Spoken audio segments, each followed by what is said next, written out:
Pastor Viv should be back in the pulpit next week. So, but we are thankful that Viv is filled in and just for everybody helping out. So, this has been quite a journey with a surgery, which was a failed surgery, and then another surgery. So, but we're getting towards the end. So, at this time, we do have some young people coming up to do some scriptures. If you just want to stand up right here.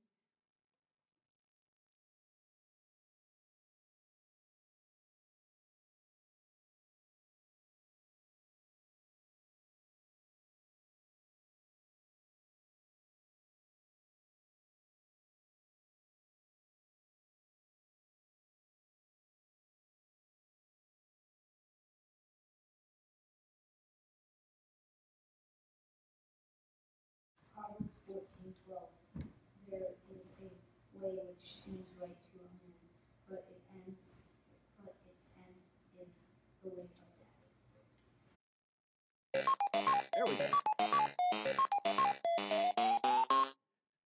So to introduce the Sermonette, welcome to the Mythology quiz show, where we find out how well you know your Greek, Norse, and Roman myths. So we're going to have just the kids this time pick some teams, and I have made sure Philip knows nothing because he kind of feels that he never gets to do any of the fun stuff when I do sermons because he already knows what's coming. So Philip, if you can be one of the team captains and come up. I thought maybe Cameron for the other one. So I'm going to show more of a cartoon version of the character, and I'll give some clues. We're just going to go back and forth. After all the clues are given, and I'll say, name that figure from mythology, then amongst your teams, figure out who you think it is. Each question's worth 1 point. So let's start off with Cameron's team. So in mythology, he is the god of thunder. Thursday is named after him. So name that mythological figure. Thor. Okay. Second question. Is he mentioned in the Bible?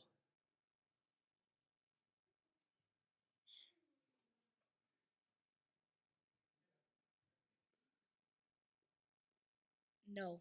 Correct. Yep, 2 points for them.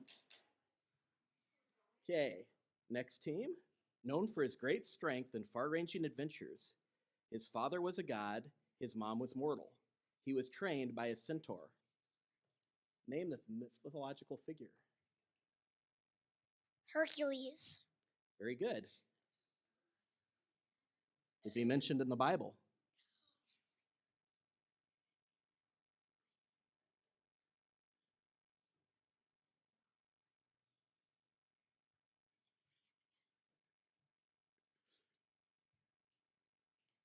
No.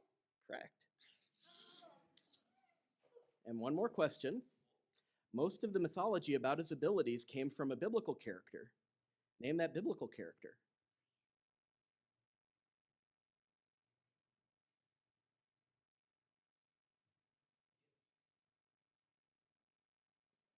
Samson. Correct. Okay, back to the other team. In mythology, he was considered the messenger god, and a planet is named after him. Name this mythological figure.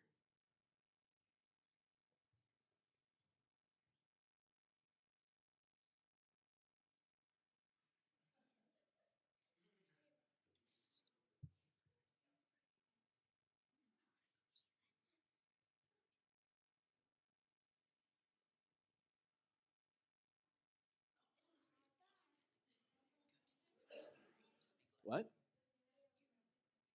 Yes, a planet's named after him, and he's the messenger god.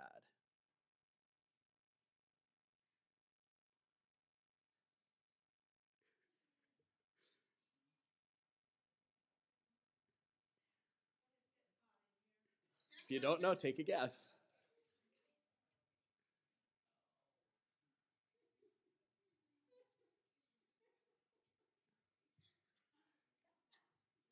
Mercury.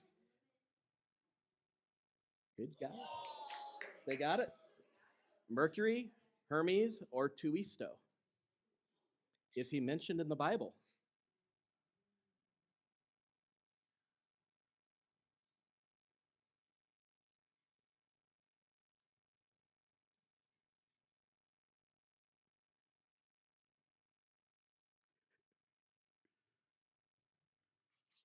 No. Incorrect. So this next question is going to be really hard for you. Can you tell me the book, chapter, and verse? Okay. In mythology, he's the king of the Azure, also called the Allfather. Wednesday is named after him. Name this mythological figure. Odin. Correct.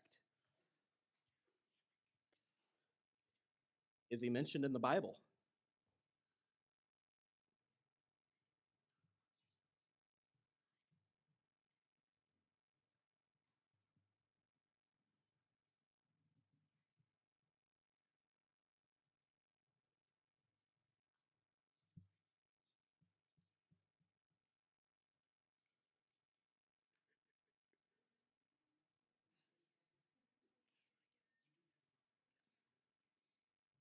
Yes. Nope. Okay, bonus question for either side. So either side, decide who you want to transmit the message and go whisper it to Paula to make it fair. Either side could get the point. But can you name his wife? And as a hint, Friday is named after her.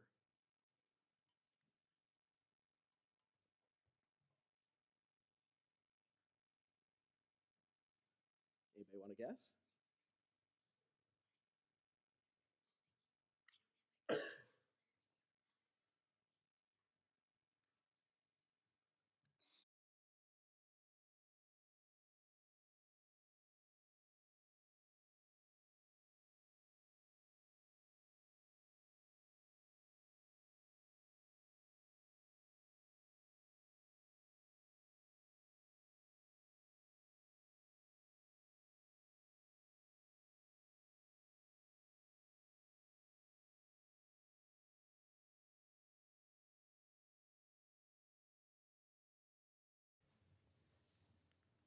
Answer is Frigg.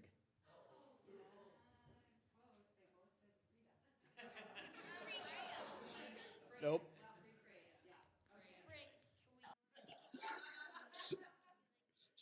Next side. In mythologies, he is the god of the sea. A planet is also named after him. And think DC, not Marvel Comics. Name this mythological figure.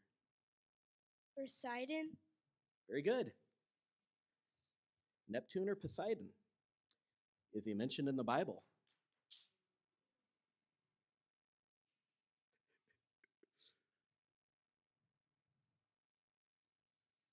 So take a stab. No. He is in the Bible. You want to guess Bible chapter and verse? Or book chapter? Okay. In mythology, he is the king of the Titans and the god of time. If you know anything about eunuchs, time-based jobs are also named after him. Name this mythological figure.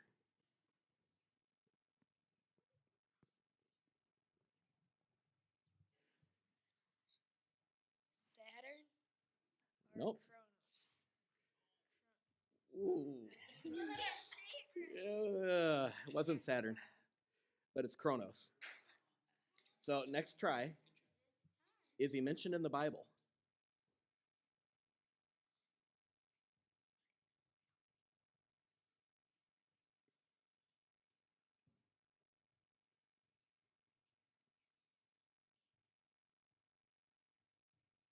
Yes.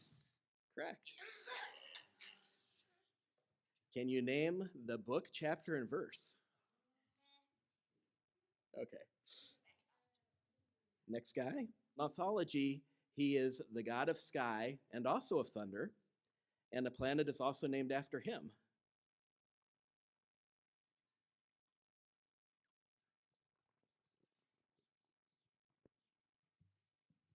Jupiter. Bingo. Very good. Jupiter or Jove? Is he mentioned in the Bible? Yes. Very good. Can you give me book, chapter, and verse? In mythology, he's thought of loosely as the god of love, peace, forgiveness, justice, light, and purity. He gets a lot of them. So, can you name this mythological figure?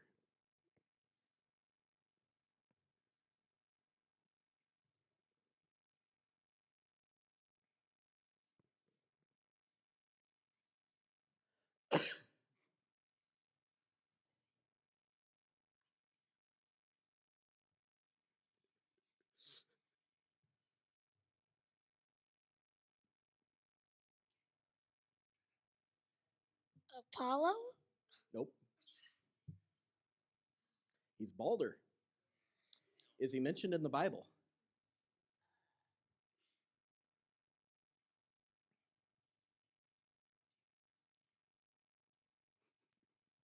No.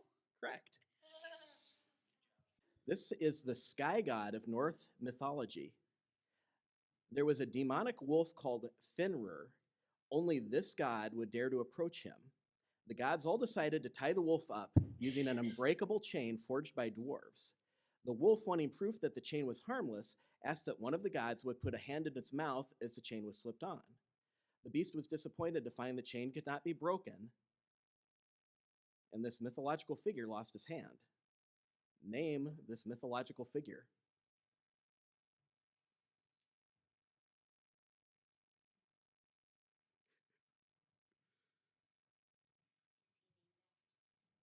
Nope.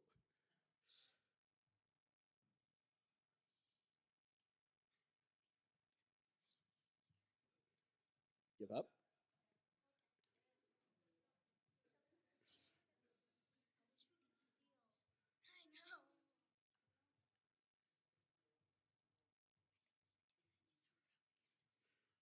Any guesses? Okay. Tur. Is he mentioned in the Bible? No. Correct. Okay, back to you guys. In mythology, he is the god of untamed war.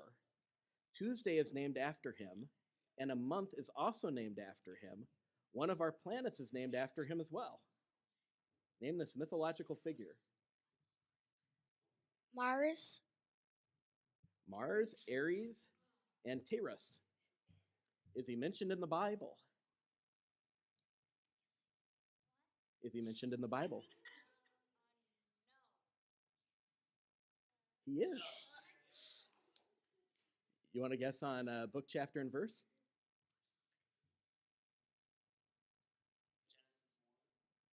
In mythology, he is the watchman of the gods and would give alarm on invasion. He guarded the Bifrost Rainbow Bridge. He was called the Shining God since his skin was so white he shined. So much for the movies. Name this mythological figure.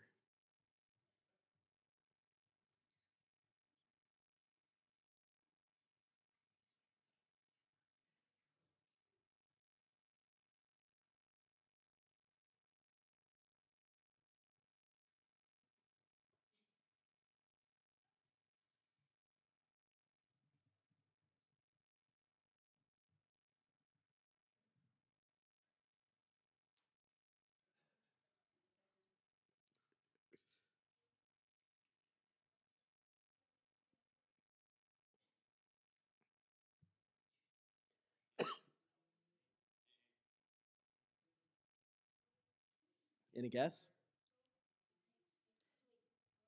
Heimdall. Is he mentioned in the Bible? No. Correct. Okay, the next one is a group of folks.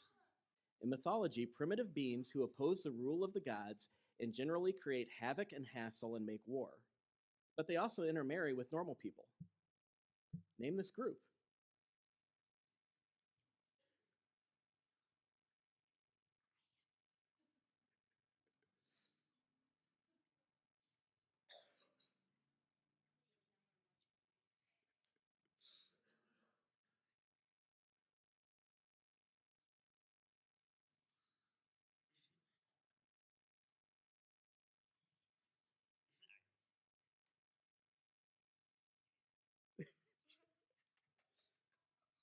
Give a guess.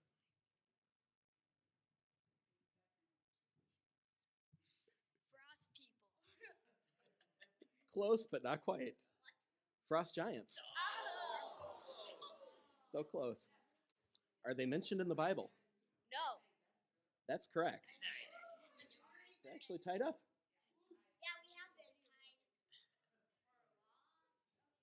So after the service, see Denise. She's got some prizes. Good job, everyone. So from the quiz show, you can probably guess that our subject is going to be mythology. From the introduction scriptures, we can see what happens when men believe the lies from Satan. Today, most of us look at mythology and we go, it's just tall stories. But many others believe they have basis in real fact, which they do. Today, we'll find that many are biblical, but Satan twisted people's understanding of their lives. So as in the opening scripture for the sermonettes, I'll read in a minute, we're going to destroy Satan's distortions. So 2 Corinthians 10, 3 through 5. For though we walk in the flesh, we do not war according to the flesh. For the weapons of our warfare are not of the flesh, but divinely powerful for the destruction of fortresses. We are destroying speculations and every lofty thing raised up against the knowledge of God, and we're taking every thought captive to the obedience of Christ.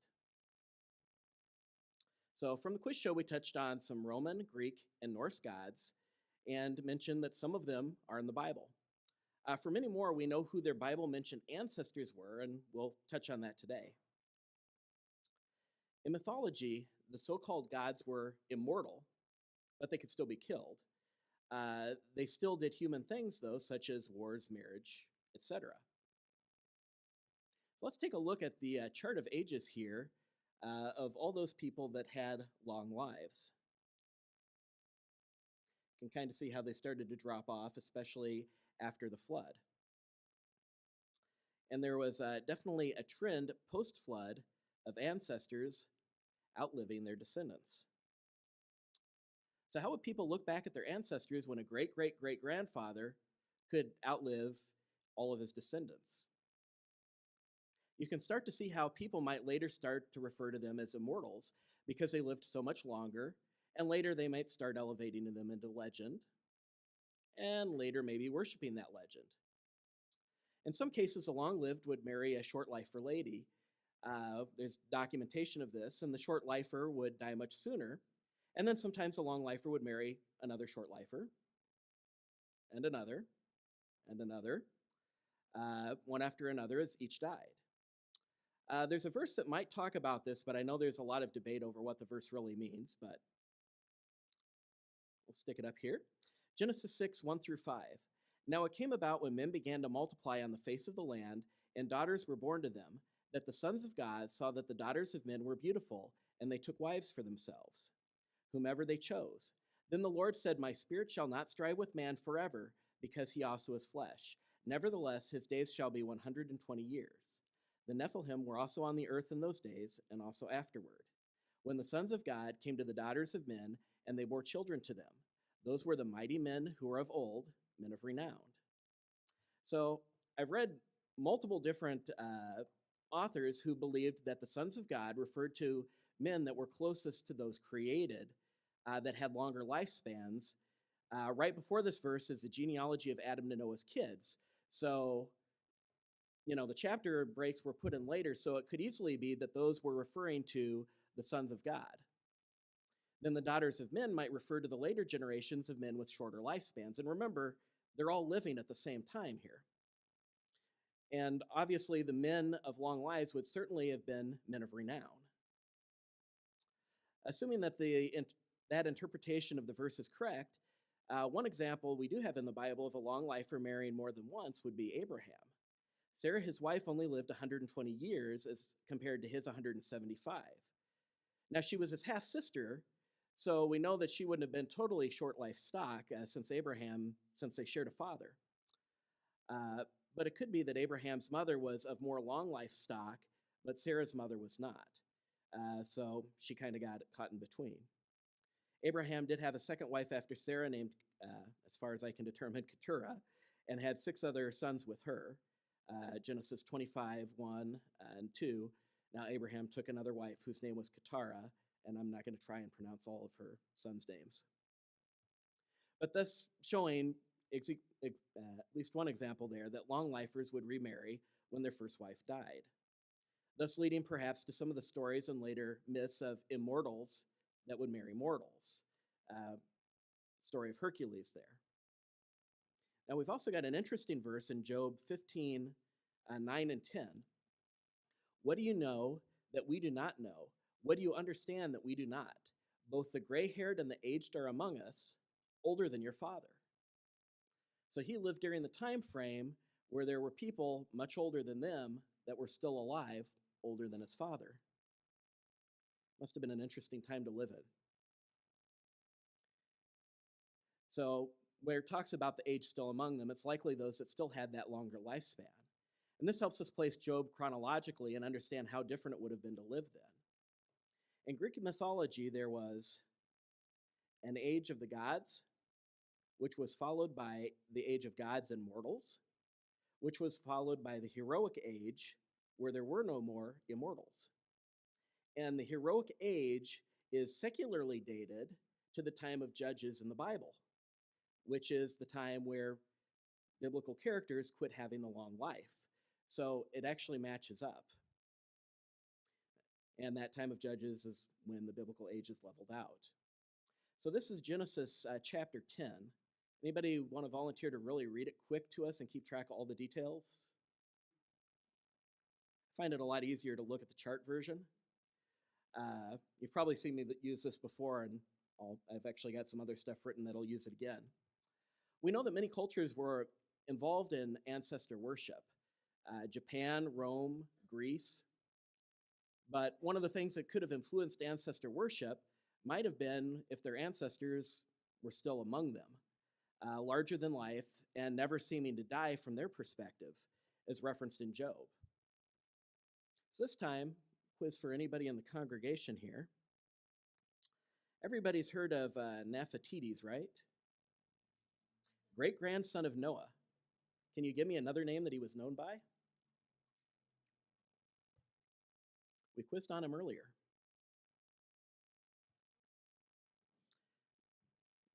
Neptune and Poseidon. Anybody want to guess on Javan, grandson of Noah? Yep. Jupiter or Jove? How about Ashkenazi, great-grandson of Noah? Close. Mercury, Hermes, or Tuitsto? In a lot of the mythology, things get moved around and goofed around. They believed that because he was a bit of a jokester, that maybe he was the one that caused the confusion of languages when he was young. How about Taurus, grandson of Noah? Mars, Aries, or Tiwis? And then we've got Kittim, great-grandson of Noah. Kronos. Now, from the quiz show, we mentioned some mythological figures that were not in the Bible, but we do know their ancestry and who in Genesis 10 they're descended from. While Hercules was real, historians find that most stories about him were copied and enhanced from Samson. So he's just one generation down from somebody that we do have in Genesis 10. So then if you go down 4 generations, you start getting a bunch of kings.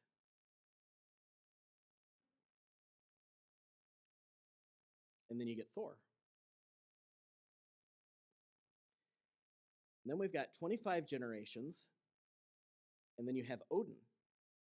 So notice, in real life, Odin was a descendant of Thor, not his father. However, Odin did have sons. Among them were Heimdall, Balder, and Tyr. And just looking at that one bloodline there, 7 different kings of multiple areas. Not bad. So while I was putting this together, I ended up taking a nap, and this song kept playing through my mind by Queen, this section, so I thought I might be from God here. I should probably put it in. I can play the clip for you, but Thought it might be disrespectful in church. I am immortal. I have inside me blood of kings. I have no rival. No man can be my equal. Take me to the future of you all. So I thought, maybe some of these people themselves started to get arrogant. They live so much longer than their descendants, they may start to think of themselves as immortal or as gods. And we saw that even in that one bloodline, there was a bunch of kings. But even if they weren't the ones that were arrogant and everything, maybe their descendants would decide that they were worthy to be worshiped instead of God. Draw a little bit more light into mythology, and I could go on for hours on some of the stuff I've read. There's so many things that you can pick out of mythology and go, this goes right back to the Bible. It was just copied badly. But just for a little bit here, for the Norse, we know that Asgard was the Asia Garden. Midgard was Middle Earth, or what we today call the Middle East, a connection of multiple landmasses. Anybody remember what else we had in the quiz show that we've not yet mentioned? It was on your side. Frost giants. The frost giants were those people from the Netherlands, Iceland, Norway, Sweden, and Denmark. People that were much taller than average, that occasionally warred with the others, but also intermarried with them. The Nordic people are descended from Ashkenaz, also known as Mercuries and Hermes, and happen to be much taller today than average, even now. So we know from the introduction scriptures from before the quiz show that Satan is the father of lies and will twist what God has done. In this case, we get tons of mythology based on people and circumstances that God explains in the Bible. But if you don't have the Bible as the source or mishandle it, you might get caught up in one of Satan's lies. In this case, the exaggerations and lies in Greek, Roman, and Norse mythology. By making mythology more fun today with books, movies, and more about mythology, Satan undercuts God's word in just a subtle manner. I'm not saying we shouldn't read and watch these types of movies and read these type of books, but let's make sure that when we are doing it, that we talk with our friends and children about the real truths in the Bible that got twisted to make these books and TV shows and movies. My wife can tell you I'll also often use TV shows and movies as teaching moments. If we're just watching something in the house, I'll often pause something for 5-10 minutes while we discuss what they're twisting from out of the Bible or what lessons we can draw from what just happened. I like to use them as teaching moments before I resume the show or movie. And that leaves us with our closing scripture here. Proverbs 14:18 through 23. The road the righteous travel is like the sunrise, getting brighter and brighter until daylight has come. The road of the wicked, however, is dark as night. They fall but cannot see what they have stumbled over. My child, pay attention to what I say. Listen to my words. Never let them get away from you. Remember them and keep them in your heart. They will give life and health to anyone who understands them. Be careful how you think. Your life is shaped by your thoughts.